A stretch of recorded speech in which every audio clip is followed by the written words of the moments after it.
Hey kids, do you want some candy? Yeah!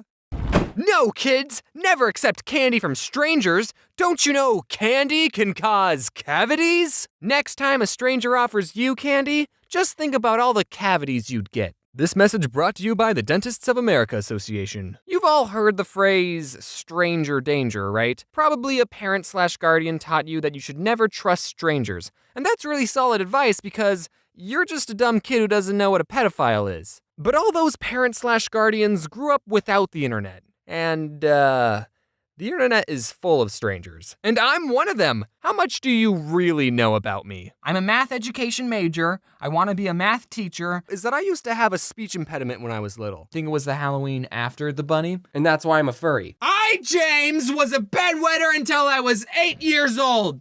Okay, granted, you do know quite a few personal details. The internet changes how we talk to people, meaning it's a lot easier to talk to strangers on the internet than in real life, because on the internet you can find strangers who have the same interests, hobbies, and fetishes as you do. But I find it so hard to talk to new people. I would never have enough confidence to be a door-to-door salesman. There are some jobs where you have to deal with annoying customers, but being a door-to-door salesman, you're the annoying one. I guess I just hate bothering people. I'd be a terrible salesman.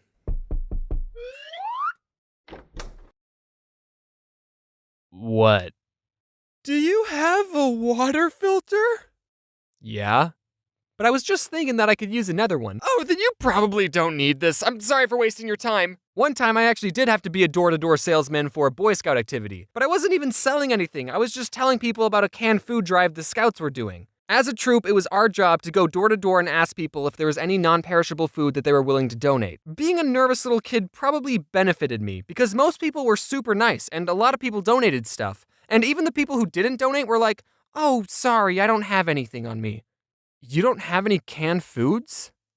Well, dude, that's perfect. The house next door just gave me some. Here, these are for you. But there were two houses I went to that I still remember to this day. One guy pointed to his no soliciting sign and asked me if I knew what it said.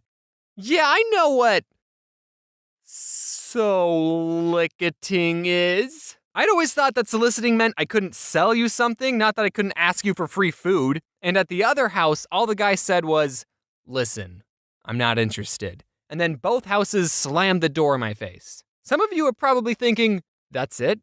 That was nothing. And yeah, looking back at the situation, I got off pretty easily. People who are a full-time door-to-door salesman probably have to deal with way worse stuff every day. But to a fragile-minded kid who was just doing what his scoutmaster told him to do, those experiences scarred me. Luckily, I'm not a salesman, so I'm usually the person on the other side of the door. I never know what to say to these people. For the longest time, I used to tell them the exact same thing.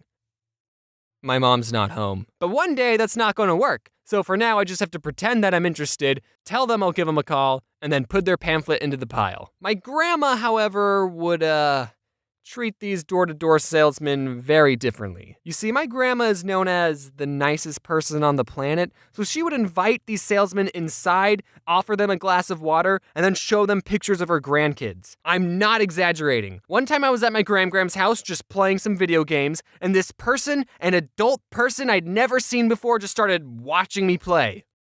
"Are you one of my cousins?" And then my grandma handed him a big cup of water filled with ice and a straw. They talked for a bit. He left, and I asked, Gram, who was that?" "Oh, it was someone just trying to sell me a vacuum cleaner." But salesmen don't have it the hardest on the doorstep. There's also Jehovah's Witnesses and Mormon missionaries who are literally trying to save your soul. I can't even get mad at these people because if you had the secret to eternal happiness, wouldn't you be telling everyone in your neighborhood too? They're trying to do good and all, but whenever they show up, "Hello, do you have time to be baptized?" "Oh, sorry guys, but you're wasting your time. You see, I'm an YouTuber, so I'm not going to heaven." Here's a story that's a prime example of me failing at talking to people. I had just finished grocery shopping at Walmart, and this isn't important to the story, but Adam from Something Else YT was there. Hello. Walmart's where I make friends. I was walking to my car, and I started eating an Uncrustable frozen PB&J sandwich that I bought, and this guy drives up to me and yells, "Man, you're not even waiting to get in the car. You're just eating that thing up." Yeah, I was hungry. Then he pulls his car over and says, "All right, listen, fellas, I'm traveling to Buckeye and I need $8 for gas, but I forgot my wallet at home." And I thought, that's coincidentally how much a pack of cigarettes costs. He offered us his CDs in exchange for $8, but Adam said the smart thing. Sorry, man, I don't got any cash on me. And he showed the man his empty wallet. Poor. All I have is a 10. You stupid mother... I don't know why I said that. I think I was actually going to pay this man $8 if I had exact change. But here's the thing. I didn't only have a 10. I also had a 20. The guy saw my cash and said, "Man, all you have is a 10. Nah, man, I see you have a 20. And then he raised the price of his CDs from $8 to $30. Like I said, I should have handled the situation differently. If I was going to give him money, I should have given him a 10 and said, "Now give me $2 back." But he had a solid argument. He said, if there were 20 dudes who all tried to jump you, I'd have your back. Now that's not a bad price for a Walmart parking lot bodyguard. You know, man, you gotta realize that money is just an object. Okay, then why do you want it? He asked us, "Do you boys like rap music?" He does. Hey, I do. I listen to, like, Eminem, Kendrick Lamar, and Chance the Rapper. Oh, no. And then the man pulled out his CDs, but he didn't have a CD player in his car, so he asked me if I could use my CD player, and I said sure, but my CD player already had my mixtape in that I never bothered to take out, so when I turned on my CD player... Oh, I got something in my throat. By the way, if you want to listen to my whole mixtape, link in the description. Adam and I started listening to his CDs, and the man started doing this. Yeah, that's the good stuff. So what'll it be, little man? You gonna give me the money or not, huh? Do I need to get my gang of 19 other dudes out, huh? So...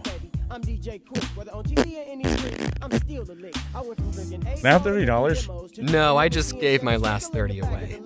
I can make a video about this. Yeah, I ended up giving the guy my $30. Honestly, I didn't get the meth head drug user vibe from him. He was more of a goofy dad who just needed $30. And after I gave him the money, he thanked us, saying things like "God bless you," and talked about how much he was going to miss his CD. But turn the music down, I miss it already. Now, was I scammed out of $30 and secretly this guy is laughing to himself that he sold a used rap CD to a white boy? Yeah, that definitely could be a possibility, but I hope whoever this guy is, that he pays the good deed forward. And I hope you made it to wherever you need to be. In conclusion, never carry cash on you, kids. And that was that, ladies and gentlemen. That was the whole story. It was a pretty good story. I mean, 5 out of 7, but, James sucks at talking to people. Thanks to everyone who helped color this video. It was really awesome of you, really nice of you to do that.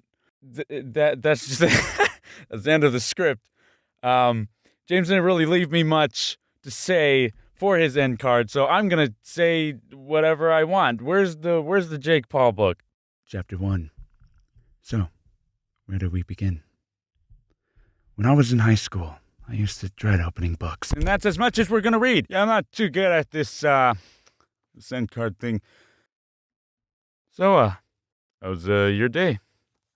It's cool. You know what else is cool? I don't mean to brag, but I do got a YouTube channel myself.